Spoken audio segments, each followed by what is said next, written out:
Hello everyone, this is Govind sir. Welcome back to lecture number 7, continuation of 4th chapter, motion in a plane. Today we are going to discuss about multiplication of vectors. So basically हमें दो types का multiplication discuss करना है. एक है scalar product, दूसरा है vector product.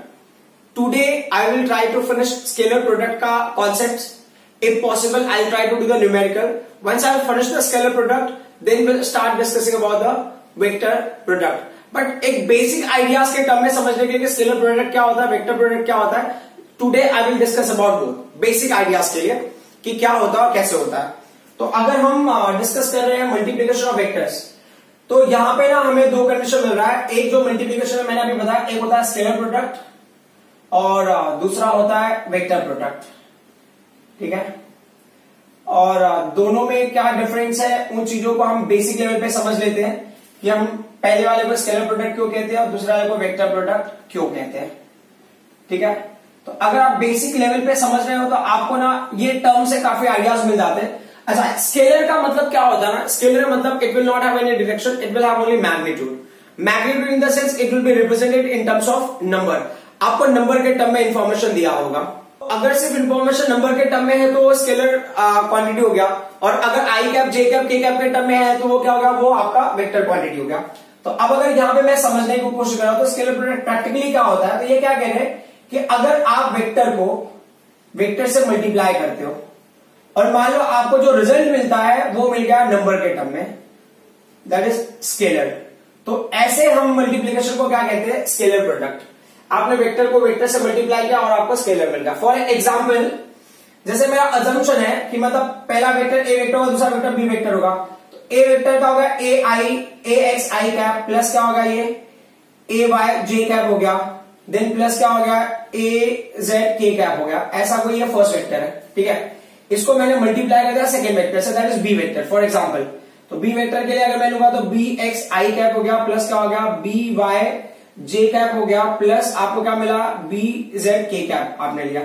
ठीक है, और अगर ये स्केलर प्रोडक्ट है तो स्केलर प्रोडक्ट के लिए यहां पे क्या मिलेगा, आपको नंबर मिलेगा. यू गेट नंबर, आपको एक नंबर में इंफॉर्मेशन मिलेगा. ठीक है, तो ऐसा जो प्रोडक्ट होगा वो हो गया आपका scalar product. Is that clear? But vector product में क्या होता है कि अगर आपने वेक्टर को मल्टीप्लाई किया वेक्टर के साथ में तो you will get the answer as a vector. So आपने क्या किया, वेक्टर को मल्टीप्लाई किया वेक्टर के साथ में, so your final answer will be in terms of what, vector.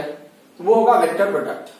तो अब ये क्या कह रहे हैं, जैसे कभी ना इसके पहले मैंने यहां ऊपर पे मेंशन किया था कि ये किसका वैल्यू है, ए वेक्टर का वैल्यू है. तो ये ए वेक्टर हो गया और ये क्या है, बी वेक्टर हो गया. करेक्ट. तो अब ऐसे केसेस में आप यहां पे देखो ना, मैंने क्या लिया, डॉट लिया है. This is dot, I have taken dot. Correct. मतलब अगर मुझे बताना है कि दो वेक्टर अगर स्केलर प्रोडक्ट को रिप्रेजेंट करते हैं, लाइक अगर मैंने बताया ए वेक्टर और बी वेक्टर, और मुझे बताना है ए वेक्टर और बी वेक्टर को मैं ना स्केलर प्रोडक्ट के हिसाब से मैं मल्टीप्लाई कर रहा हूं, तो यहां पे क्या करूंगा, dot. So dot will indicate कि दे आर स्केलर प्रोडक्ट.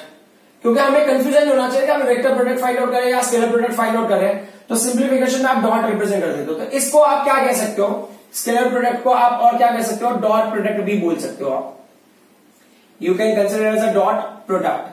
मतलब डॉट प्रोडक्ट का मतलब डॉट प्रोडक्ट का रूल आपको फॉलो करना स्टार्ट कर देना. ठीक है, अब स्केलर प्रोडक्ट ये वेक्टर प्रोडक्ट में आ जाते हैं. डॉट प्रोडक्ट मतलब स्केलर प्रोडक्ट का रूल आप फॉलो करोगे. अब वेक्टर प्रोडक्ट में आ जाते हैं, तो वेक्टर प्रोडक्ट में क्या कह रहे हैं, मान लो मैं यही इक्वेशन ले लेता हूं. For example, if I am taking this equation only, है ना, वेक्टर प्रोडक्ट में ये ए वेक्टर है और ये बी वेक्टर है. मान लो अगर ये दो वेक्टर को ही मैं मल्टीप्लाई कर दूं, like a X I cap ले लिया मैंने प्लस क्या होगा ए वाई जे कैप ले लिया प्लस, यहां पे ना मैं डॉट की जगह पे क्या दूंगा, क्रॉस दूंगा, क्रॉस. ठीक है, ये क्रॉस की वजह से इसको हम ना क्रॉस प्रोडक्ट भी बोल सकते हैं. ये बेसिक डिफरेंस है to understand this multiplication of dot product, this dot product and cross product और scalar product and vector product. तो क्या होता है कि अगर मुझे स्केलर प्रोडक्ट लेना है तो मैं डॉट से रिप्रेजेंट करूंगा, अगर वेक्टर प्रोडक्ट लेना है तो मैं क्रॉस से रिप्रेजेंट करूंगा. तो ये क्रॉस हो गया, तो ये क्या हो जाएगा, ये बी एक्स आई कैप हो गया इक्वल टू जो आपको रिजल्टेंट मिलेगा. मान लो रिजल्टेंट आपको मिला ना आर मिला, for example R is the resultant, तो रिजल्टेंट आपको मिलेगा R x I cap plus R y J cap plus R z k cap.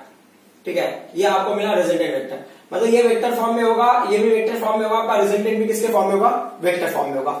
But अगर इनका मल्टीप्लीकेशन अगर मैं नोटिस करूं तो ए वेक्टर और बी वेक्टर को आप बताना चाहते हो कि ये ना वेक्टर प्रोडक्ट के लिए है, तो ये A vector cross B vector, इसके लिए उसको क्रॉस प्रोडक्ट भी बोल सकते हैं। तो ये पॉइंट ना बहुत ही इंपॉर्टेंट है हमारे लिए टू अंडरस्टैंड कि डॉट प्रोडक्ट में और स्केलर प्रोडक्ट में, डॉट प्रोडक्ट और स्केलर प्रोडक्ट में मल्टीप्लाई करने का आपको नंबर मिलेगा, बट क्रॉस प्रोडक्ट में और वेक्टर प्रोडक्ट में क्या होगा कि आपको मल्टीप्लाई करने के बाद आपको वेक्टर क्वांटिटी ही मिलेगी। ये बेसिक डिफरेंस है scalar product and vector product में। अब हम फोकस करेंगे स्केलर प्रोडक्ट के ऊपर कि स्केलर प्रोडक्ट किस तरह से फंक्शन करता है। When we are talking about the scalar product, there is a one formula. Generally मैं वो फॉर्मूला डायरेक्टली भी इंट्रोड्यूस कर सकता हूं, but you have to understand the actual meaning of that formula. इसके लिए मैं थोड़ा सा ना आपको नोन फैक्टर से अननोन फैक्टर की तरफ लेके जाने की कोशिश करूंगा। सो आप ऐसा इमेजिन करो कि जब ना हमारे पास एक कंडीशन है कि लाइक ना जैसे ये ऑब्जेक्ट है, इस ऑब्जेक्ट पे दो फोर्सेस एक्ट हो रहे हैं। सो लाइक ना F1 and F2, these two forces are acting, ठीक है।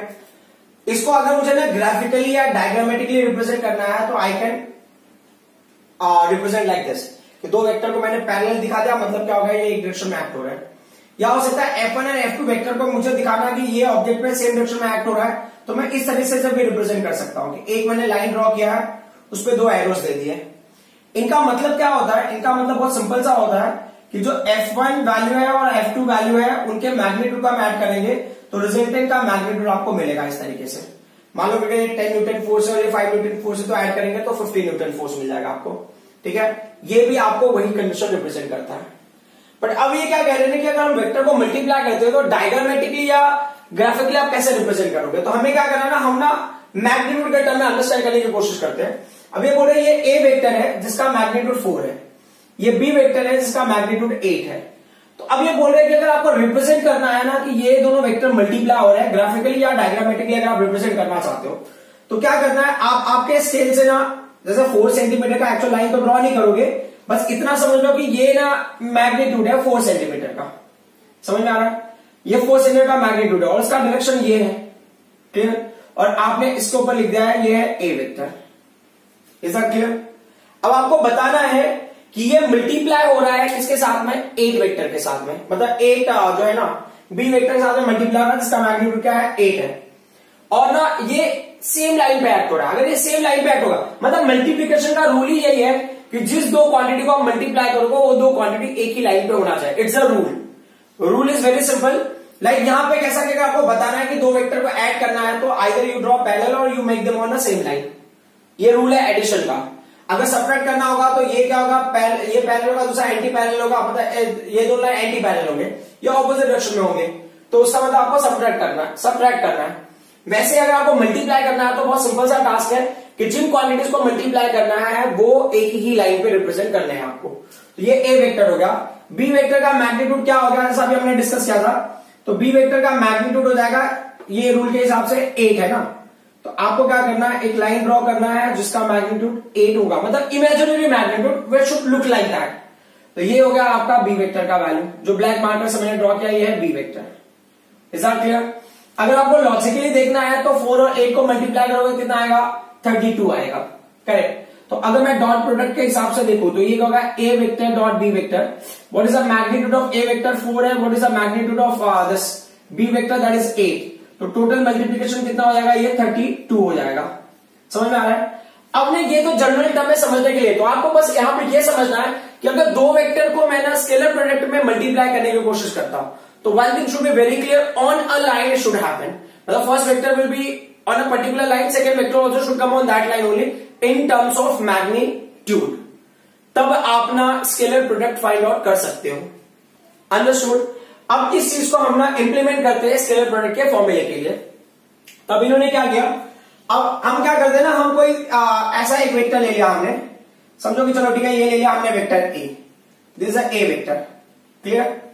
अब क्या हो गया, हमने यहां पे बी वेक्टर ले लिया, क्योंकि ऐसा कंपल्सरी तो नहीं है ना, क्योंकि वेक्टर फॉर्म है as we have discuss up till now कि दो वेक्टर के बीच में कुछ एंगल हो सकता है, there is a possibility two vector can have angle. तो अगर दो वेक्टर के बीच में एंगल है तो कैसे मल्टीप्लिकेशन निकालेंगे हम, तो ये ए वेक्टर होगा और ये क्या हो गया, बी वेक्टर हो गया, क्लियर। और ये एंगल क्या है, थीटा है। इसी पॉइंट को मैं यहां पे फिर से ड्रॉ कर लेता हूं, क्योंकि मैं इसको दो पैटर्न में डिस्कस करने की कोशिश करूंगा। ठीक है, दो पैटर्न में क्यों डिस्कस कर रहे हो आपको थोड़ी देर में समझ में आ जाएगा। तो ये हो गया ए वेक्टर, क्लियर, ये हो गया B vector, and angle between these two vector is nothing but theta. So अब कॉन्सेप्ट बहुत सिंपल सा है कि अगर आपको ना इस क्राइटेरिया के हिसाब से अगर आप देखो तो इसका मुझे डॉट प्रोडक्ट निकालना है, डॉट प्रोडक्ट और स्केलर प्रोडक्ट निकालना है। तो एक चीज तो मुझे समझ में आ गई कि अगर मैंने मान लो ए वेक्टर लिया मैंने, ठीक है, डॉट बी वेक्टर लिया, तो उसके लिए मुझे करना क्या पड़ेगा, यहां पे जो ए वेक्टर का मैग्नीट्यूड लेना पड़ेगा इंटू बी वेक्टर का मैग्नीट्यूड लेना पड़ेगा। बट मैं कैसे लूंगा ए वेक्टर का मैग्नीट्यूड, तो मैं समझ गया, चलो ठीक है, मैंने ले लिया यहां पे ए वेक्टर, क्लियर। अब अगर बोल रहे हैं कि यहां पे ना आपको A vector dot B vector, जब मान लो B vector dot A vector निकालना चाहते हो, तो B vector dot A vector मैं निकालना चाहता हूं, तो क्या करूंगा मैं यहां पे मॉड ले लूंगा बी वेक्टर का, clear. What about the A vector उस केस में, and what about the B vector in this case. तो ये क्या कह रहे हैं कि आप क्या करना है, आप ना इमेजिन करो बी वेक्टर का कंपोनेंट ए वेक्टर पे कैसे आएगा। तो आप यहां से क्या करते हो, जिसका आपको ना कंपोनेंट लेना है, एक्स एक्सिस पे लेना है ना बी वेक्टर का, तो बी वेक्टर से आप ए वेक्टर पे परपेंडिकुलर ड्रॉ करो, क्लियर। फिर क्या करना है, आप ट्रिग्नोमेट्रिकली अगर देखोगे तो अगर इसको हमने ना पॉइंट ओ ले लिया है, इसको पॉइंट पी ले लिया है, इसको पॉइंट क्यू ले लिया, क्लियर। तो अब मैं क्या कर सकता हूं, आई कैन सी कि मुझे ना बी का वैल्यू कहां पे चाहिए, इस एक्सिस पे चाहिए। तो how to relate this part and this part, तो ये होगा hypotenuse and this is what base according to this. तो मैं कॉस से रिलेट कर सकता हूं, तो आई कैन राइट ना कॉस। सो कॉस थीटा क्या होगा इस केस में, cos theta will be the base, base का वैल्यू होगा O Q upon hypotenuse, hypotenuse की वैल्यू क्या होगा, ये ओपी हमने ले लिया, हाइपोटेनस अभी ओपी है। आपको सारी वैल्यूज मैग्नीट्यूड के टर्म में होगा, तो ओ क्यू को हमने ओ क्यू में लेने दिया है, ओपी का मैग्नीट्यूड क्या होगा, ओपी का magnitude is B. So therefore, what is the magnitude of OQ segment? OQ segment का magnitude होगा B cos theta, clear. So luckily हमको ना ये ट्रिग्नोमेट्री वाली वैल्यू से एक चीज का हेल्प मिल गया कि अब इसने क्या बता दिया कि ये पूरा ना यहां से O से यहां तक का ना वो A वेक्टर है, बट ये जो पर्टिकुलर पार्ट है ये क्या देगा आपको, B वेक्टर का मैग्नीट्यूड देगा इस कंपोनेंट पे, तो इसका नाम क्या हो जाएगा B cos theta, क्लियर। या बी कॉस थीटा ले लो, यानी तो बी मॉड अगर लेना है तो चलो ठीक है मॉड के टर्म में ले लेते हैं, तो ये होगा mod of B vector, clear. आप यहां पे भी ले लो mod of B vector, that will be better to understand, clear, mod of B vector. अब हम अगर उसके अकॉर्डिंगली जा रहे हैं तो यहां पे भी मॉड ऑफ बी वेक्टर ही ले लेते हैं, तो ये हो गया mod of B vector, clear. अब ये इस रूल को फुलफिल कर रहा है कि ऑन अ लाइन जो पहला वेक्टर उसका मैग्नीट्यूड ले लो, जो दूसरा वेक्टर उसका मैग्नीट्यूड ले लो, दोनों को मल्टीप्लाई कर दो। तो इस लाइन पे पहले वेक्टर का मैग्नीट्यूड ए वेक्टर का मैग्नीट्यूड तो ये मॉड ऑफ ए हो गया, और जो बी वेक्टर का मैग्नीट्यूड उस लाइन पे अगर आप लेते हो तो उसको आप कैसे लिखोगे, mod of B vector cos theta, is that clear. So ये हो गया आपका स्केलर प्रोडक्ट का फॉर्मूला, कि मतलब अगर ना दो वेक्टर है और उनके बीच में एंगल थीटा है, तो पहले वेक्टर का मैग्नीट्यूड इंटू सेकेंड वेक्टर का magnitude into cos theta, angle between them. अब हम दूसरे वाले के लिए भी ट्राई कर लेते हैं कि दूसरे वाले के लिए क्या होगा। सेकंड वाले के लिए अगर इन्होंने पूछा तो सेम क्राइटेरिया, आपने क्या करो, बी वेक्टर पे ए वेक्टर को आप बी वेक्टर के रिस्पेक्ट में मल्टीप्लाई करो, तो B vector dot A vector है, तो क्या करना है, अब ए वेक्टर का कंपोनेंट हम बी वेक्टर पे लेंगे। सो कैसे लोगे, आप यहां से लाइन ड्रॉ करते हो which is perpendicular to this one, clear. ये हो गया पॉइंट, आपने यहाँ पे ओ ले लिया, जहां परपेंडिकुलर वहां पे क्यू ले लो, और ये पॉइंट को आप पी ले लो। हाँ, अगर आप रूल के हिसाब से देखोगे तो क्या होगा, cos थीटा आगे वही सेम, इसमें भी cos थीटा हेल्प करेगा, cos theta is base upon hypotenuse, तो ये क्या होगा cos theta, what is the base, base का वैल्यू OQ है, and what is the hypotenuse, hypotenuse की वैल्यू है OP। सो OQ हमें निकालना है, करेक्ट। OQ मतलब पहले से B वेक्टर है, A वेक्टर को भेजा, तो OP क्या है, OP इज A वेक्टर, तो ये क्या होगा मॉड ऑफ A वेक्टर हो गया ये, क्लियर। क्योंकि आप मैग्नीट्यूड में ले सकते हो ट्रिग्नोमेट्री की वैल्यूज, तो देयरफॉर OQ की वैल्यू क्या हो जाएगी, therefore OQ will be what, mod of A vector, और ये क्या हो गया cos थीटा हो गया। तो आपको किसकी वैल्यू मिल गई, OQ की वैल्यू मिल गई। अब देखो ना, आप चीजें बहुत सिंपल हो गई कि ऑलरेडी आपके पास यहाँ पे A वेक्टर है, ये B वेक्टर है ऑलरेडी, इस पे ऑलरेडी B वेक्टर है, ये पूरा वहां से O से लेके यहां तक ये कौन सा B वेक्टर है, उसमें से इतना जो पार्ट है उसका मैग्नीट्यूड क्या हो गया, A वेक्टर cos थीटा ना OQ का, तो ये क्या होगा, A वेक्टर मतलब mod of A cos theta, ये मैग्नीट्यूड हो गया। तो वापस से डिमांड फुलफिल हो गया आपका कि जो भी आप ना डॉट प्रोडक्ट अगर निकाल रहे हो तो बोथ द क्वांटिटीज का magnitude should be on the same line, clear, and the same direction. तो उस हिसाब से क्या होगा, जो सेकंड वैल्यू हमने लिया है क्या है, मॉड ऑफ ए वेक्टर, फिर क्या होगा ये कॉस थीटा हो गया। अंडरस्टूड। अब इस वैल्यूज को अगर आपको लिखना है तो आप ऐसे भी लिख सकते हो नॉर्मली ना, बी ए कॉस थीटा भी लिख सकते हो, क्लियर। और इसको आप क्या लिख सकते हो, इसको आप ए बी कॉस थीटा भी लिख सकते हो, क्लियर। हाँ, एक और पर्टिकुलर पॉइंट आपको समझ लेना है कि अब मैं ए बी कॉस थीटा करूं या बी ए कॉस थीटा करूं कोई फर्क नहीं पड़ता। ए बी कॉस थीटा करूं या बी ए कॉस थीटा करूं कोई फर्क नहीं पड़ता। ये पॉइंट आपको क्लियर होना चाहिए। तो उस हिसाब से क्या हो गया कि ए बी कॉस थीटा या बी ए कॉस थीटा होगा, या A mod of A vector mod of B vector cos theta या mod of B vector mod of A vector cos theta, कोई फर्क नहीं पड़ता। ये दोनों क्वांटिटीज क्या हो गई, सेम हो गई। तो ये हो गया A vector dot B vector is equal to क्या हो जाएगा, B vector dot A vector. इसको हम बोलते हैं कॉम्पिटिटिव लॉ। तो कॉम्पिटिटिव लॉ हो जाएगा आपका, अंडरस्टूड। हाँ, एक होता है ना कभी कभी आपको इस लॉ को प्रूफ करने के लिए भी पूछता है। So give the proof of this competitive law for the scalar product. तो इसका रूल भी बहुत सिंपल सा है, देख लेते हैं एक बार। तो कुछ बेसिक लॉस है स्केलर प्रोडक्ट के लिए, उनको भी हम डिस्कस कर लेते हैं इसके साथ ही साथ, क्योंकि क्या होता है उन लॉस को यूज करके ही हमें क्या करना है, स्केलर प्रोडक्ट फाइंड आउट करना है। सो देख लेते हैं पहला condition, the very first condition जो हमें प्रूफ करना है। तो हमने क्या किया, यहां पे कम्यूटेटिव लॉ हमें प्रूफ करना है। इस लॉ के हिसाब से क्या हो गया कि A vector dot B vector की वैल्यू और B vector dot A vector की वैल्यू क्या होगी, सेम होगी। ये तो नॉर्मली हमने लिया है, ये भी दिखाओगे तो भी चलेगा, बट क्या है ना, प्रॉपर जो मेथड है वो मैं बता देता हूं। ये क्या है, यहां पे होगा, ये आपका ए वेक्टर होगा, क्लियर। और आपने इमेजिन किया यहां पे बी वेक्टर है, क्लियर। सो ये हो गया बी वेक्टर। तो रूल के हिसाब से देखा जाए तो ये एंगल थीटा हो गया। But what is the angle outside, outside वाला एंगल क्या है। अच्छा, ए वेक्टर डॉट बी वेक्टर, इसका मतलब ना A vector dot B vector मतलब ना ए को बी से मल्टीप्लाई करो, ऐसा मतलब दिस एंगल का रेफरेंस लेके। तो हमने क्या कंसीडर किया, A vector dot B vector. तो फॉर्मूला आपको पता है, mod of A vector into mod of B vector into क्या हो गया, ये कॉस थीटा हो गया। इसको अगर आपको लेना है तो क्वेश्चन नंबर 1 ले लो। अभी क्या कह रहे हैं कि इसको आप आउटसाइड से ऑब्जर्व करो, आउटसाइड से ऑब्जर्व करोगे मतलब ऐसा, ये ऐसा, क्लियर। ये एंगल की वैल्यू कितनी होगी, तो ये पूरा सर्कल टाइप में लोगे तो क्या होगा, 360 होगा, उसमें से क्या होगा माइनस थीटा, क्लियर। अच्छा, एक और चीज आप अगर जान लेंगे तो बेहतर होगा आपके लिए कि cos 360 माइनस थीटा का वैल्यू होगा cos थीटा, क्लियर। सो इसी कॉन्सेप्ट को हमें यूज करना है। तो अब क्या बोले ना, आप यहां से ये थीटा को ट्रेस करने का आपको कहां जाना है, ए से बी तक जाओगे। लेकिन अब ये 360 माइनस थीटा को ट्रेस करने के लिए आप कहां जाओगे, बी से ए तक जाओगे। तो ये क्या होगा, आप क्या ले रहे हैं, B vector dot A vector is what, mod of B vector into mod of A vector into क्या होगा, cos 360 माइनस थीटा।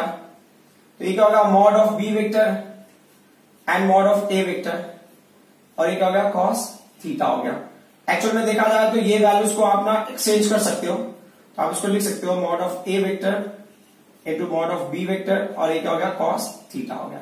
ये होगा आपका क्वेश्चन नंबर 2। तो from 1 and 2 what do we get, 1 and 2 से ना दोनों का राइट हैंड साइड सेम है। इसका मतलब क्या होगा, A vector dot B vector is equal to B vector dot A vector, ठीक है। ये हो गया आपका कम्यूटेटिव लॉ। इसके बाद हम आ जाते हैं ना डिस्ट्रीब्यूटिव लॉ पे। ये समझ में आया, बस आप इतना समझ लो, अगर दो वेक्टर है उनका डॉट प्रोडक्ट निकालना है तो आपको क्या करना है, फर्स्ट वेक्टर का मैग्नीट्यूड इंटू सेकंड वेक्टर का मैग्नीट्यूड इंटू कॉस थीटा, है ना। ये फॉर्मूला है, और कैसे आ रहा है, क्यों आ रहा है, वो सारी चीजें आपको क्लियर हो गई होंगी, ठीक है। अब हम आ जाता है अगले पार्ट पे। तो नेक्स्ट पॉइंट क्या है कि डिस्ट्रीब्यूटिव लॉ अगर हम लेते हैं तो मतलब कि ना किसी वेक्टर को आपने अंदर रखा हुआ है, उसको जैसा ब्रैकेट ओपन करते हैं ना अलजेब्रिक मेथड में, तो वो उस तरह का कंडीशन हो गया। तो ये बोल रहे हैं अगर आपने डिस्ट्रीब्यूटिव लॉ ले लिया है, तो आपने लिया है ए वेक्टर, ठीक है, प्लस बी वेक्टर लिया हुआ है, उसको आपने क्या किया, सी वेक्टर से मल्टीप्लाई कर दिया। तो क्या होगा, अब सिंपल सा ना, जो अलजेब्रिक रूल होता है वही फॉलो होगा। C vector will multiply with A vector plus C vector will multiply with B vector, ठीक है, ये डॉट में, ऐसा क्लियर। यहां पे ये डॉट, इसको हम बोलते हैं डिस्ट्रीब्यूटिव लॉ। और अगर ये राइट साइड में भी होता तो भी कोई फर्क नहीं पड़ता, वैसे ही मिलता आपको, ठीक है। अब हम ना कुछ बेसिक चीजों पे फोकस करते हैं, है ना, यूनिट वेक्टर्स। तो यूनिट वेक्टर्स का क्या क्राइटेरिया वो देख लेते हैं जरा। यूनिट वेक्टर्स पे अगर हम देख रहे हैं तो यूनिट वेक्टर्स में अगर आप ध्यान से देखो जरा, हमको क्या लेना है ना, magnitude of I cap discuss करना है। So magnitude of I cap, तो आई कैप का मैग्नीट्यूड कैसे रिप्रेजेंट करोगे, तो देखो ना रूल के हिसाब से ये मॉड में लिखोगे आप, mod of I cap, clear, या आप उसको डायरेक्टली आई भी लिखोगे तो भी चलेगा, इसकी वैल्यू होगी ना 1। Is that clear? फिर आप सिमिलरली लेते हो मैग्नीट्यूड ऑफ जे कैप, तो जे कैप का मैग्नीट्यूड क्या होगा, mod of J is equal to J equal to 1। Similarly क्या होगा, मैग्नीट्यूड ऑफ के कैप आप ले लेते हो, तो मैग्नीट्यूड ऑफ के कैप क्या होगा, ये हो गया मॉड ऑफ के कैप, या के लिख लो इक्वल टू 1। अंडरस्टूड? अब हम ना इसका ना प्रोडक्ट भी निकाल के देखते हैं कि क्या होता है। अच्छा, इसके अलावा ना एक और चीज है, अगर आप हम साइड में कर लेंगे तो बेटर होगा। ये ना एडिशनल पार्ट है, ये रूल का पार्ट है कि मान लो कि अगर ना मेरे पास ए वेक्टर है and B vector are inclined at 0 degree. Inclined at 0 degree का मतलब क्या हो गया, इसके ना जो कंक्लूजन है, तो क्या हो गया, A vector and B vector are parallel, ठीक है, और अलोंग सेम लाइन, है ना। एक्चुअल में पैरेलल अलोंग सेम लाइन का मतलब वही हो गया, लेकिन जब आप इमेजिन करोगे तो आपको एक ही लाइन पे इमेजिन करके मल्टीप्लाई करना है, ठीक है। तो ये क्या कह रहा है कि ये ए वेक्टर हो गया डॉट बी वेक्टर हो गया, तो आपने क्या ले लिया, मैग्नीट्यूड ऑफ ए वेक्टर ले लिया dot magnitude of B vector ले लिया, ठीक है, और ये क्या हो गया cos 0। तो फाइनली ये वैल्यू क्या हो गया, मॉड ऑफ ए और मॉड ऑफ बी हो गया ये, और cos 0 की वैल्यू क्या हो जाएगी, 1 हो जाएगी। तो फाइनली ये क्या हो गया, mod of A vector into mod of B vector. तो ये दोनों क्वांटिटी में जस्ट लाइक दैट मल्टीप्लाई हो जाएंगे। सिंपली ये दो क्वांटिटीज क्या होंगे, मल्टीप्लाई हो जाएंगे, जो भी उनका मैग्नीट्यूड होगा, ठीक है। अब इसके बाद क्या होगा ना कि अगर ये 90 डिग्री पे होंगे तो क्या होगा, ठीक है, if A vector and B vector are perpendicular, तो थीटा का वैल्यू 90 हो गया, करेक्ट। सब ये क्या बोल रहे हैं कि आपने यहाँ पे ए वेक्टर ले लिया डॉट बी वेक्टर, ये जो पॉइंट है जो मुझे फोकस कराना है आपको मेनली, तो ए वेक्टर का मॉड हो गया एंड बी वेक्टर का मॉड ले लिया हमने, यहां पे क्या होगा cos 90, cos 90 की वैल्यू क्या होती है, 0 होती है। तो जब दो वेक्टर का ना आपने प्रोडक्ट निकाला, स्केलर प्रोडक्ट निकाला, और उसकी वैल्यू ना 0 हो गई, मतलब वो दो वेक्टर क्या होंगे, परपेंडिकुलर होंगे। तो ये ना एक्चुअल सिग्निफिकेंस है डॉट प्रोडक्ट का, कि मतलब कभी क्वेश्चन में पूछा ना ए वेक्टर दिया बी वेक्टर दिया, और क्वेश्चन में पूछा ना फाइंड आउट या show that these two vectors are perpendicular, तो क्या करना है, सिंपल सा टास्क, दोज टू वेक्टर का स्केलर प्रोडक्ट और dot product you find out. If scalar product और dot product is 0, it's mean that those to vectors are perpendicular to each other. तो बस इतना समझ लेना है कि अगर ना इन्होंने बोला है कि अगर एंगल 0 बन रहा है, एंगल 0 बन रहा है, तो 0 एंगल में क्या होगा कि आपका कॉस का जो वैल्यू होगा 1 हो जाएगा और दोनों का मैग्नीट्यूड मल्टीप्लाई हो जाएगा, ठीक है। और यहां पे क्या हो गया, और इसके लिए क्राइटेरिया बहुत सिंपल था ना, both should act on the same line. तो सेम लाइन पे जो एक्ट ऑन क्वांटिटी मल्टीप्लाई करके सर्वाइव कर जाएंगे, जो 90 डिग्री पे है वो क्वांटिटीज मल्टीप्लाई होकर 0 हो जाएगा। 180 के लिए भी है, 180 के लिए यहां पे माइनस आ जाएगा, बट वो हमारा मेन अभी फोकस नहीं है। सो अब अगर हमने नेक्स्ट पॉइंट लिया, तो अब हमें क्या करना है ना, यूनिट कैप को मल्टीप्लाई करके देखना है। तो यूनिट कैप को मल्टीप्लाई करने से पहले ना, पहले आप समझ लो कि होता क्या है यूनिट कैप के केस में। तो हमने क्या लिया ना, दो वेक्टर इमेजिन कर लिया, चलो ठीक है, आपने लिया यहाँ पे आई कैप ले लिया, दिस व्हाट, ये X axis I cap, Y axis J cap and K cap, ऐसे करके। तो हमारा अजम्पशन है, हम सिर्फ यूनिट वेक्टर का कंडीशन ले रहे हैं, ये आई कैप हो गया, ये क्या होगा, जे कैप हो गया, और ये क्या हो गया, के कैप हो गया, ठीक है। और बोल रहे इसके नेक्स्ट में हमने दूसरा वेक्टर ले लिया, ठीक है, दूसरा वेक्टर मतलब दूसरा ये कोऑर्डिनेट सिस्टम ले लिया, और ये उन्हीं कंडीशंस को फॉलो कर रहा है, लेकिन ये दोनों सेम नहीं है, अलग अलग है। आप ऐसा इमेजिन करके चलो, ये आई कैप हो गया, जे कैप, के कैप, गॉट इट। अब ना इस पॉइंट को समझने की कोशिश करते हैं हम लोग कि अगर मान लो ना आई कैप के साथ में मल्टीप्लाई हो गया, मतलब ये पूरे सिस्टम को उठा के हमने इसके ऊपर रख दिया, तो मतलब इसका मैग्नीट्यूड और इसका मैग्नीट्यूड क्या होगा, सेम होगा, फिर वो मल्टीप्लाई होगा, उनके बीच का एंगल कितना होगा, आई कैप और आई कैप के बीच का एंगल कितना होगा, अगर वो उसी लाइन पे होगा तो थीटा का वैल्यू होगा 0। बट अगर मान लो ना आई कैप डॉट जे कैप बोला है, मतलब तो ये इनका आई कैप इसके जे कैप चल जाएगा, तो समझ लो इस वेक्टर का आई कैप है और इस वेक्टर का जे कैप है, तो जब आप कोइंसाइड करोगे तो आई और जे क्या बनाएंगे, 90 डिग्री बनाएंगे, अंडरस्टूड। सिर्फ जो ना सेम यूनिट वेक्टर होगा उनके बीच में एंगल 0 होगा, बाकी कोई भी दो यूनिट वेक्टर ले लो उसमें 90 डिग्री ही होगा, है ना। क्योंकि क्या होता है, एक्स एक्सिस वाई एक्सिस हो गया आपके पास, समझो ये एक्स एक्सिस वाई एक्सिस हो गया, और अगर आपको जेड एक्सिस लेना हो तो जेड एक्सिस ऐसे हो गया, करेक्ट। अब अगर कोइंसाइड कराओगे, मान लो दूसरे सिस्टम को हमने लेके आए यहाँ पे, तो दूसरे सिस्टम का वाई एक्सिस यहाँ पे होगा, जेड एक्सिस यहाँ पे होगा, एक्स एक्सिस यहाँ पे होगा, तो सारी सिस्टम तो वैसे कोइंसाइड होगी। तो अगर ये अभी ये जेड एक्सिस इस वाई एक्सिस के साथ में 90 बना रहा है, तो दूसरे वाले के वाई एक्सिस के साथ में भी 90 ही बनाएगा। ये दूसरे का हो भी सकता है वैल्यू, नहीं भी हो सकता है दूसरे सिस्टम का, बट आपको इमेजिन करना है दोनों का मैग्नीट्यूड क्या है, सेम है। तो ये बोल रहे हैं कि आपने दो सिस्टम यूज किया, उसमें से फर्स्ट सिस्टम का जो वैल्यू है आई यूनिट कैप है, दूसरे सिस्टम का वैल्यू भी आई यूनिट कैप है, दोनों को मल्टीप्लाई कर दिया आपने। तो जो रूल हमारे पास था क्या था, mod of first vector into mod of second vector, फिर क्या है कॉस थीटा का वैल्यू क्या है यहाँ पे 0 होगा, है ना, सेम। तो ये दोनों क्या है, कोइंसाइड करोगे तो सेम लाइन पे एक्ट होंगे, तो थीटा का वैल्यू 0। तो अब ना नोटिस करने वाली बात क्या है, what is the magnitude of I cap, magnitude of I cap is 1। What is the magnitude of I cap, that is also 1। What is the magnitude of cos 0, that is 1। ये तीनों multiply होके क्या मिलेगा आपको, 1 मिलेगा। Similarly आप यहां लिखोगे similarly J cap dot J cap and K cap dot के कैप का वैल्यू, और समझो आई कैप तो है ही ऑलरेडी, है ना, वैल्यूज क्या होंगे 1 होंगे। ये तो हमने ऑलरेडी निकाला हुआ है, बट ये दो दिखाना था, बट साथ में मैंने लिख दिया यहाँ पे, गॉट इट। अब ये क्या बोल रहे हैं कि आप नए कॉन्सेप्ट पे आ जाओ। नया कॉन्सेप्ट क्या होगा, ये बोले I cap dot J cap का निकालो। तो I cap dot J cap का निकालोगे तो क्या क्राइटेरिया है, mod of I cap then mod of J cap, फिर क्या होगा cos, what's angle between I and J, I and J के बीच में इसको एक्सटेंड करोगे तो 90 डिग्री ही बनेगा, तो क्या होगा कॉस 90। तो ये क्या हो जाएगा, आई कैप का वैल्यू 1 होगा, जे कैप का वैल्यू 1 होगा, बट कॉस 90 का वैल्यू क्या है 0 है, तो ये पूरी वैल्यू क्या हो गई 0 हो गई। तो आप किसी भी क्राइटेरिया के लिए ले लो। तो ये बोल रहे हैं कि अपना जे कैप डॉट के कैप का ले लो, और फिर बोल रहे हैं के कैप डॉट आई कैप का ले लो, या इनको रिवर्स भी कर लो, के कैप डॉट जे कैप ले लो या आई कैप डॉट के कैप ले लो। और यहाँ पे सिमिलरली क्या हो गया, यहाँ पे आई कैप जे कैप लिया है तो जे कैप डॉट आई कैप ले लो। तो इनकी वैल्यूज क्या होगी, इनकी वैल्यूज होगी 0। तो ये हो गया मल्टीप्लीकेशन ऑफ यूनिट कैप। तो यूनिट कैप का मल्टीप्लीकेशन अगर आपको समझ में आ गया है तो आपको मल्टीप्लीकेशन ऑफ टू वेक्टर्स समझ में आ जाएगा।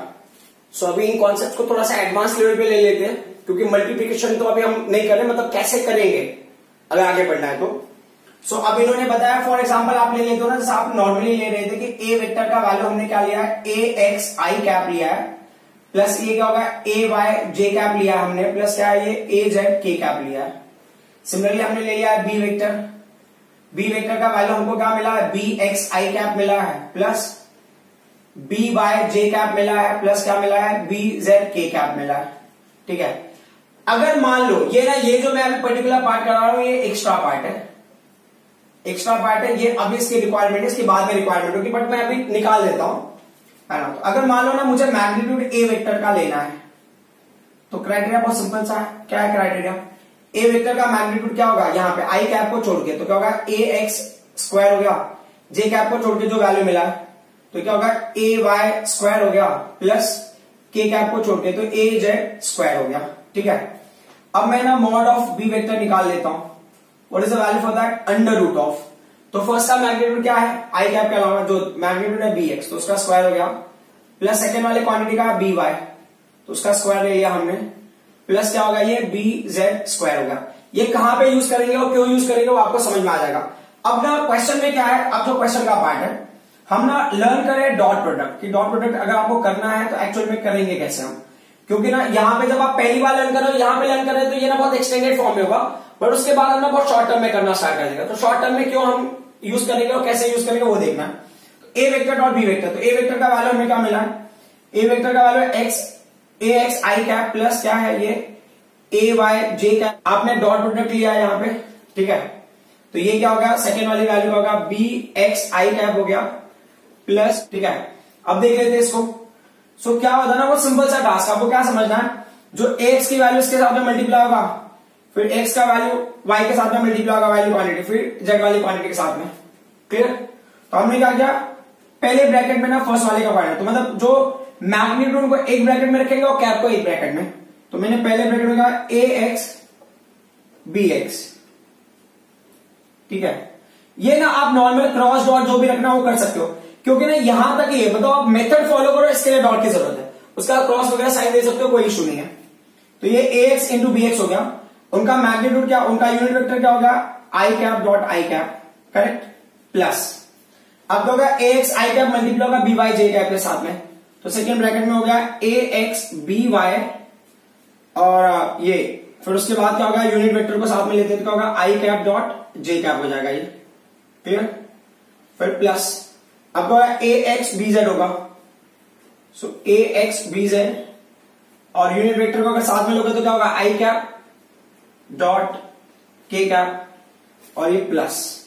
अब ना ए एक्स की वैल्यू हो गया, अब किसका वैल्यू हो गया, ए वाई का, A Y will multiply with B X का वैल्यू, बी वाई का वैल्यू, बी जेड का वैल्यू, तो देख लेते हैं। तो A Y will multiply with what, B X का value, A Y will multiply with B X, इसका यूनिट वेक्टर क्या है, जे कैप है, उसका यूनिट वेक्टर क्या है, आई कैप है, प्लस अभी A Y will multiply with which quantity, B Y, so ये क्या होगा, ए वाई, ये हो गया बी वाई, इसका यूनिट वेक्टर जे कैप होगा, दूसरे का यूनिट वेक्टर भी जे कैप हो गया, correct, J cap and J cap. अभी नेक्स्ट वन ले लेते हैं, A Y will multiply with B Z, so A Y will multiply with B Z, तो ये क्या हो जाएगा, इसका यूनिट वेक्टर क्या है, जे है, उसका यूनिट वेक्टर क्या है, के है, तो जे डॉट के, ठीक है। अब यहां आएगा प्लस, अब लास्ट वाली क्वांटिटी क्या है, ए जेड, तो ए जेड मल्टीप्लाई होगा बी एक्स के साथ में, ए जेड इंटू क्या होगा, बी एक्स हो गया, ए जेड का यूनिट कैप क्या होगा, के यूनिट कैप, और बी एक्स का यूनिट कैप क्या होगा, I cap, plus A Z अभी मल्टीप्लाई होगा बी वाई के साथ में, तो ये क्या होगा, ए जेड इंटू क्या होगा, ये बी वाई हो गया, क्लियर। तो ए जेड का यूनिट कैप क्या होगा, के कैप हो गया, और बी वाई का यूनिट कैप क्या होगा, जे कैप हो गया, प्लस अब क्या होगा, ए जेड का वैल्यू लास्ट वाले के साथ मल्टीप्लाई हो गया, ए जेड मल्टीप्लाई होगा किसके साथ में, बी जेड के साथ में, करेक्ट। अब ए जेड का यूनिट कैप क्या होगा, के कैप, और बी जेड का क्या होगा, के कैप। तो अब इसमें ना नोटिस करने वाली बात क्या है, जो हमने बेसिक रूल्स लर्न किया था यूनिट वेक्टर का मल्टीप्लिकेशन वाला वैल्यू, तो I cap dot I cap, जो सिमिलर यूनिट कैप से वो सर्वाइव करेंगे, तो I cap dot I cap 1 होगा, जे कैप डॉट जे कैप भी 1 होगा, के कैप डॉट के कैप भी क्या होगा, 1 होगा। बाकी सारे जितने भी है ना, ये आई कैप डॉट जे कैप, फिर ये जितने भी टर्म्स, ये क्या होंगे, ये टर्म हो जाएंगे जीरो में। एक बार आप चेक कर लो ये सारी वैल्यू जीरो हो रही है, नहीं हो रही है, जो मैं करली के साथ में मैं रिप्रेजेंट कर रहा हूं ये सब जीरोस हो जाएंगे, ठीक है। और सब जीरो हो गया तो सिर्फ एग्जिस्ट क्या होगा, ये 1 हो जाएगा, तो मेरा बचेगा क्या, then finally will write therefore A vector dot B vector can be written as, so पहला जो सर्वाइव किया आई कैप 1 हो गया ना, उससे क्या मिला हमको, A X into B X मिला, प्लस जो दूसरा वैल्यू सर्वाइव कर रहा है ये J cap dot J cap, तो उसका क्या है value, A Y into B Y, ठीक है, प्लस जो लास्ट वैल्यू क्या है, A Z into B Z, तो ये होगा A Z into B Z. Is that clear, यहां पे आपका डॉट प्रोडक्ट मिल गया, ठीक है। अब ना एक क्वेश्चन होता है, find angle between A vector and B vector.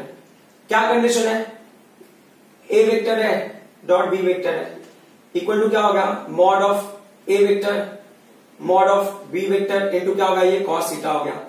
तो cos theta will help you in getting those values. तो क्या लिखा आपने, A vector dot B vector upon ना, ये कॉस थीटा ये रहेगा ना, और ये क्या होगा, mod of A vector into mod of B vector. So values कैसे निकालोगे, बहुत सिंपल सा है कि मान लो आपको ये ए वेक्टर और बी वेक्टर दिया होता, तो A vector dot B vector तो आपने निकाल लिया है, कैसे निकाला है A vector dot B vector, यहां पे निकाला है आपने। आप क्या लिखते हैं, यहां पे आप लिखते हैं A X B X plus A Y B Y plus A Z B Z, dot product की वैल्यू आपने यहां लिख दी। अब क्या है, mod of A and mod of B, तो मॉड ऑफ ए का वैल्यू यहां दिख रहा है आपको, करेक्ट। अब क्या करोगे, यहां पे आपने लिखा under root of A X square plus A Y square plus A Z square, ये किसकी वैल्यू है, ये वैल्यू मॉड ए की, ठीक है। आपको कोई नंबर मिलेगा, उस नंबर को आपको मल्टीप्लाई कर देना है मॉड बी के वैल्यू के साथ में। तो मॉड बी का वैल्यू क्या मिला हमको, मॉड बी का वैल्यू हमको मिल रहा है ऐसा B X square plus B Y square plus B Z square. तो इस तरीके से आप क्या करोगे, कॉस थीटा की वैल्यू मिल जाएगी, फिर आप उससे थीटा फाइंड आउट कर लोगे। तो ये इंपॉर्टेंट पॉइंट है, ठीक है। अब मैं ना कोशिश करता हूं जैसे आपको ना एक डॉट प्रोडक्ट के लिए नॉर्मल वैल्यूज लेता हूं and I multiply and show you कि प्रैक्टिकली हम किस तरह से मल्टीप्लाई करेंगे। ये तो फॉर्मूला का डेरिवेशन हो गया जो हमें समझना था। तो अब क्या हो गया, इस कंडीशन के हिसाब से हम आगे बढ़ते हैं। तो क्राइटेरिया बहुत सिंपल सा है, इट्स लाइक आप दो वैल्यूज को ले लो, उनको मल्टीप्लाई करके देखो कि क्या मिल रहा है आपको, ठीक है। मैग्नीट्यूड एंड ऑल कैसे फाइंड आउट करना वो तो आपको पता चल ही गया है। तो मेरा अभी टास्क है कि आपको डॉट प्रोडक्ट में किस तरह से यूज करना वो बताना है सर। तो वैल्यूज ले लेते हैं, ये ए कैप की वैल्यू मैंने 6i कैप ले लिए, ठीक है। अभी बी वेक्टर की वैल्यू क्या होगी, अभी क्या कह रहे हैं कि अब इनको मल्टीप्लाई करना है डॉट प्रोडक्ट के टर्म में। तो डॉट प्रोडक्ट के टर्म में मल्टीप्लाई करो तो A vector dot B vector is equal to क्या होगा, ये ए वेक्टर का वैल्यू 6i कैप होगा माइनस जे कैप होगा माइनस 3k कैप हो गया, है ना, ब्रैकेट क्लोज। 10 2i कैप हो गया प्लस 2j कैप हो गया माइनस k कैप हो गया।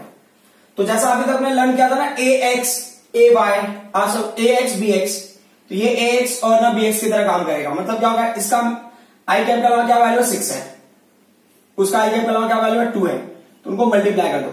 मैंने बताया डॉट प्रोडक्ट की जरूरत है यहां तक ही है टू मेक यू अंडरस्टैंड कि क्या हम पैटर्न फॉलो कर रहे हैं। तो हमने पैटर्न फॉलो कर लिया तो आप इसको ना ऐसा क्रॉस वाला साइन दे सकते हो। तो यहाँ पे क्रॉस मतलब नहीं है, ये नॉर्मल मल्टीप्लिकेशन हो गया हमारे हिसाब से, ठीक है। ये प्लस दूसरे ब्रैकेट में जे वाली वैल्यू, यहां पे जे की वैल्यू क्या है -1 है, यहां पे जे की वैल्यू क्या है 2 है, प्लस यहां पे के की वैल्यू क्या है -3 है, यहां पे के की वैल्यू क्या है -1 है। तो क्या होगा 6 2 12 -2 देन -3 -1 कितना हो गया, -3 इंटू -1 क्या होगा +3 हो गया। तो ये कितना हो जाएगा, ये 10 हो गया प्लस 3, तो फाइनली कितना हो जाएगा 13। तो अब जो भी इसका यूनिट होगा उतना आप ले लोगे। अब क्वेश्चन में ये है ना कि आपको ना अगर डॉट प्रोडक्ट दिया है तो ठीक है, कहीं कहीं पे ना डॉट प्रोडक्ट मेंशन नहीं करते कि आपको ना डॉट प्रोडक्ट निकालना है। वो चीजें आपको ना अपने आप से समझना है कि हाँ यहाँ पे मुझे ना डॉट प्रोडक्ट ही यूज करना है। उन कंडीशंस को मैं डिस्कस कर लेता हूं because those conditions are very important. Competitive वगैरह में उन पे क्वेश्चंस आ सकता है, इनफैक्ट ना सीबीएसई में भी क्वेश्चंस आते रहते हैं। सो हर स्कूल, काफी सारे स्कूल्स में ऐसे क्वेश्चंस आ जाते हैं, तो देख लेते हैं। अब ये क्या कह रहे हैं ना, एक फॉर्मूला है work is equal to force into displacement. Force is a vector quantity, displacement is also vector quantity, but ना वर्क क्या है हमारे पास, स्केलर क्वांटिटी है। क्लियर? ये कौन सा प्रोडक्ट को फॉलो करेगा, डॉट प्रोडक्ट। तो अगर आप मान लो ना फोर्स वेक्टर दिया, डिस्प्लेसमेंट वेक्टर दिया और वर्क पूछा है तो टेंशन लेने की जरूरत नहीं है, आपको क्या करना है, डॉट प्रोडक्ट ही निकालना है स्ट्रेट फॉरवर्ड। अब हम आ जाते हैं अगले पॉइंट पे। मान लो ना वर्क को मैंने डिवाइड कर दिया टाइम से, और इस साइड में ना force vector dot displacement vector, इनको भी टाइम से डिवाइड करता हूं। तो मतलब दोनों को डिवाइड करने से बेटर मैं डिस्प्लेसमेंट को कर दिया, कोई इशू नहीं है। तो क्या होगा, F vector displacement work upon time क्या होता है, वेलोसिटी होता है। तो ये वर्क अपॉन टाइम क्या होता है, पावर होता है। तो power can be what, force vector dot velocity vector. ये हो गया पावर। सो अगर मान लो फोर्स वेक्टर दिया, वेलोसिटी वेक्टर दिया है, तो भी आप क्या कर सकते हो, पावर निकाल सकते हो बाय फॉलोइंग डॉट प्रोडक्ट और स्केलर प्रोडक्ट, ठीक है। अब हम आ जाते हैं अगले पॉइंट पे। एक और है, ये एक्चुअली फॉर्मूला अपना 12th में करोगे, अभी फिलहाल के लिए आप ले लेते हो तो मुश्किल होगा समझना, लेकिन फिर भी लिख लेते हैं। तो ये B vector dot A vector, ठीक है। ये जो होता है इसको हम बोलते हैं मैग्नेटिक फ्लक्स बोलते हैं। This quantity is called the magnetic flux, इसको मैग्नेटिक फ्लक्स बोलते हैं, ठीक है। ये जो बी है ना, इसको मैग्नेटिक इंडक्शन और मैग्नेटिक फील्ड बोलते हैं। मैग्नेटिक इंडक्शन और मैग्नेटिक फील्ड बोल सकते हैं आप, ठीक है। मैग्नेटिक फील्ड ये दोनों वेक्टर क्वांटिटी है, मतलब ये वेक्टर क्वांटिटी और ये है एरिया, ठीक है। तो ये एरिया और मैग्नेटिक फील्ड दोनों वेक्टर क्वांटिटी है, बट जो मैग्नेटिक फ्लक्स है ये क्या है, स्केलर क्वांटिटीज है। तो आपको ना मेनली ये 3 फॉर्मूले ही मिलेंगे जिसमें आपको डायरेक्टली गेस करना है कि ये डॉट प्रोडक्ट हमें अप्लाई करना है। अदरवाइज जितने भी क्वेश्चंस होंगे डॉट प्रोडक्ट का वो मेंशन किया होगा कि you have to find out dot product, उनको स्पेसिफाई करना है। Without specifying it will be very difficult to find out those values. कहीं कहीं पे क्या होगा, कुछ ना कुछ हिंट दिया ही रहेगा।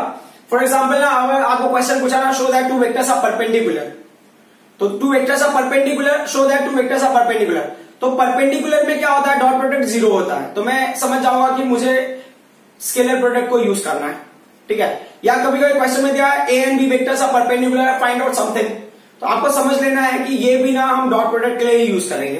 कैसे यूज करेंगे, क्यों यूज करेंगे, वो हम समझ लेंगे नेक्स्ट क्लास में। I hope whatever I explain you people understood. These are very basic parts. आपको ये चीजें समझ में आएंगी तो ही आपको अगला क्लास समझ में आएगा। Thank you very much.